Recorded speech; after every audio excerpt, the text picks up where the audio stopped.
और ये राजनीति की पहली सीढ़ी उन्होंने चढ़ी है। हर छात्र संघ जो अध्यक्ष होता है उनके जीवन में कुछ पल होते हैं। पहला वो पल होता है जब उनका संगठन उनको उम्मीदवार घोषित करता है। दूसरा मुख्य पल वो होता है जब एक हार्ड कैंपेनिंग के बाद में रिजल्ट में विजय प्राप्त होती है।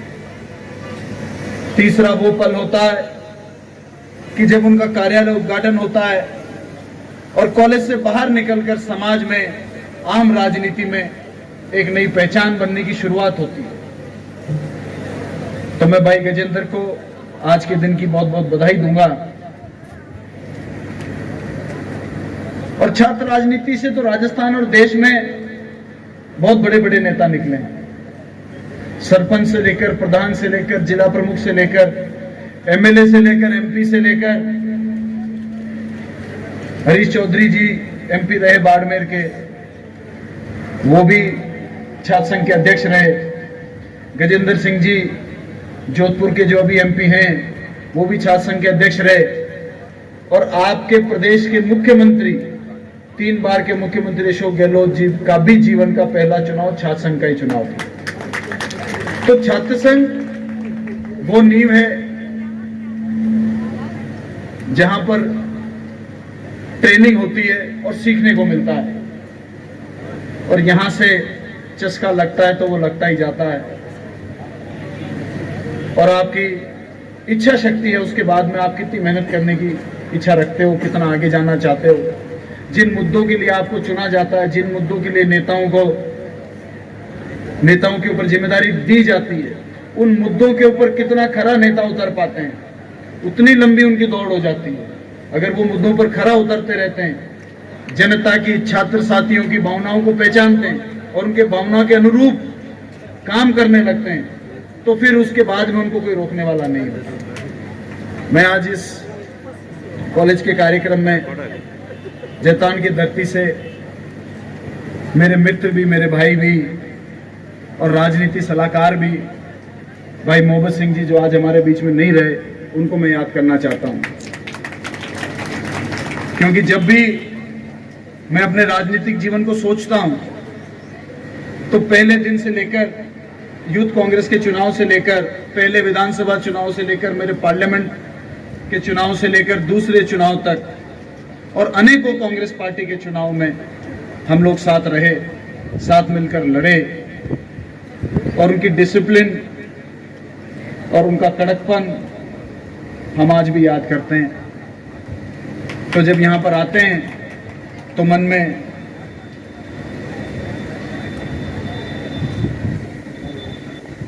याद आता है कि अगर वो व्यक्ति आज हमारे बीच में होता तो कितना अच्छा रहता। साथियों, सरपंच साहब बिल्कुल सही कह रहे थे कि आप लोग इस कॉलेज से निकलकर समाज का और देश का निर्माण करेंगे। सब अपने अपने समाज में, देश में कई जगह पर आप जर्नलिस्ट बनेंगे, आप फौज में जाएंगे, आप पुलिस में जाएंगे, आप प्रशासन में जाएंगे, आप लोग राजनीति में जाएंगे।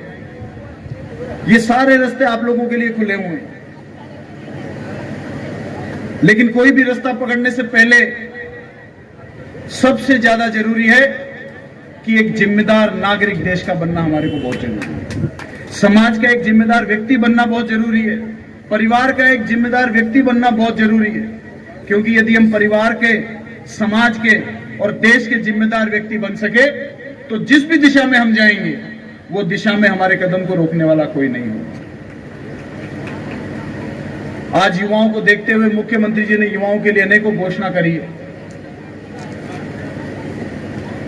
ट्रेनिंग से लेकर आज आपको पता होगा शायद कि राजस्थान के अंदर ग्रेजुएट, लेकिन उसके बाद में जो बेरोजगार रह गए, 2 लाख बेरोजगारों को बेरोजगारी भत्ता महीने का 4 से 4.5 हजार रुपए मिल रहा है।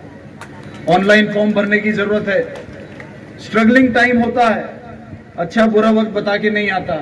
एजुकेशन पूरी हो जाती है, उसके बाद में कुछ समय छात्रों को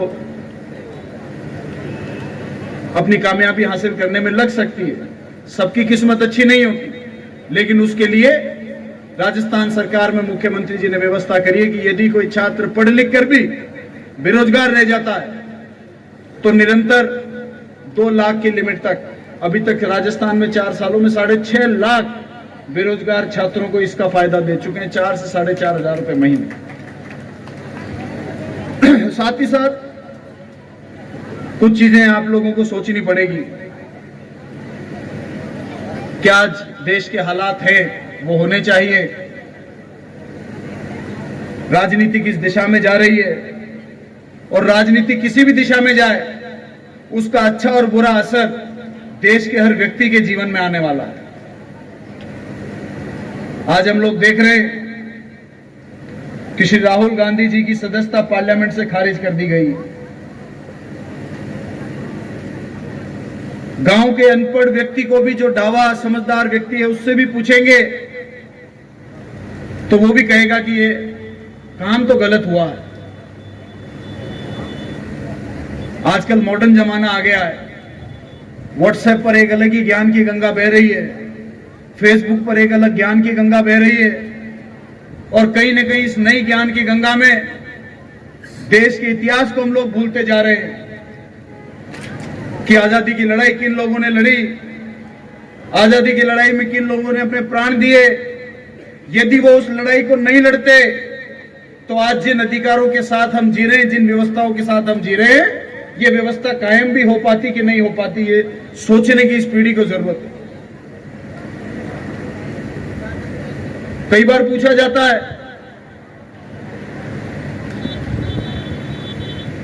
कि राहुल गांधी क्या, राहुल गांधी कौन, राहुल गांधी क्यों?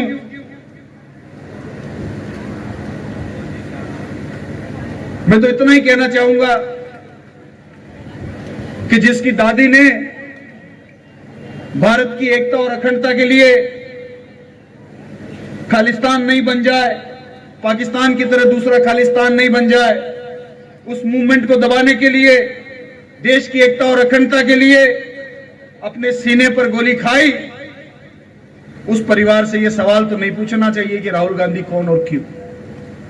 जिसके पिता श्री राजीव गांधी ने साउथ इंडिया में लिट्टे मूवमेंट होने के ऊपर भारतीय सेना को भेजा और उसी की रंजिश में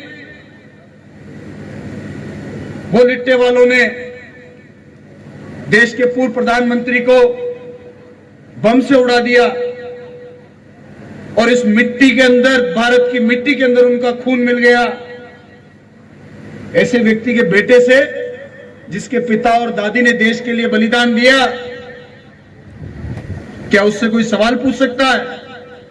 यह सोचने की जरूरत है। मैं आप लोगों से पूछना चाहता हूं कि क्या यहां एक भी भाई और बहन है जो देश में एकता और भाईचारा नहीं चाहता है?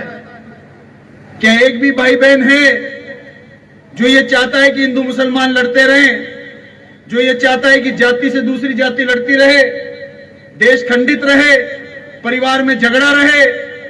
कोई भी परिवार जिसके 2 बच्चे, 3 बच्चे, 5 बच्चे आपस में लड़ते हैं, उस परिवार का कभी भी भला नहीं हो सकता। लेकिन जिस परिवार के सब बच्चे साथ में बैठते हैं, मिलकर चलते हैं, एक दूसरे का मान सम्मान करते हैं, एक थाली में खाना खाते हैं, सबका अधिकार बराबर होता है, वही परिवार देश और दुनिया में आगे बढ़ता है, वही देश और दुनिया में आगे बढ़ता है। तो मैं आप लोगों से उम्मीद करूंगा कि आने वाले समय में देश के जिम्मेदार नागरिक आप लोग बनेंगे, और तब आप लोगों के सामने ये फैसले की घड़ी आएगी कि किन विचारधाराओं और किस प्रकार की सोच के साथ आपको जाना है। देश को अगर मजबूत करना चाहते हो तो देश की एकता के ऊपर हमको काम करना पड़ेगा, देश के भाईचारे के ऊपर हमको काम करना पड़ेगा। अगर देश को कमजोर करना चाहते हैं, अपना कोई निजी स्वार्थ साधना चाहते हैं, तो कोई किसी से भी लड़े, उनको कोई फर्क नहीं पड़ेगा। ये सोचना पड़ेगा आप लोगों को। आज इस कार्यक्रम में भाई गजेंद्र जी के कार्यालय उद्घाटन में पूरी कमेटी के तीनों लोग आज हम मिले। आप तीनों को बहुत उज्जवल भविष्य की शुभकामनाएं देता हूं। और आपने जो खेल मैदान के निर्माण का 2 बातें आपने मुझसे कही,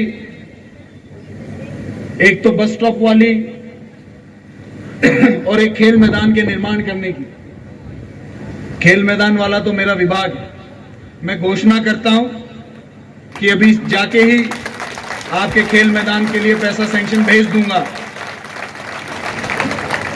और मैं आपको विश्वास दिलाता हूं, क्योंकि आपने उम्मीद के साथ में मेरे से बस वाली भी मांग करी है, तो मैं निश्चित रूप से माननीय ओला साहब से बात करके और अभिषेक जी को भी साथ लेकर जाऊंगा, क्योंकि इनकी भी सभी लोग बराबर बात सुनते हैं। और मैं आपके पूरे कॉलेज के सब छात्रों और छात्राओं की तरफ से आग्रह करूंगा कि इस कॉलेज के बाहर भी एक बस स्टॉप बने, ताकि आपकी बहनों को ट्रांसपोर्टेशन की समस्या से जूझना ना पड़े। आप सब लोगों को बहुत बहुत उज्जवल भविष्य की शुभकामना। आप लोग मुस्कुराते रहें, हंसते रहें, जीवन में सदा आगे बढ़ते रहें। आपके माता पिता को गौरव हो, आपके परिवार को आप पर गौरव हो, आपके समाज को, गांव को आपके ऊपर गौरव हो, और एक दिन देश को भी आपके ऊपर गौरव हो। आप ऐसे व्यक्तित्व के रूप में आपका निर्माण हो, ऐसी शुभकामनाएं आपको देता हूं। बहुत बहुत धन्यवाद।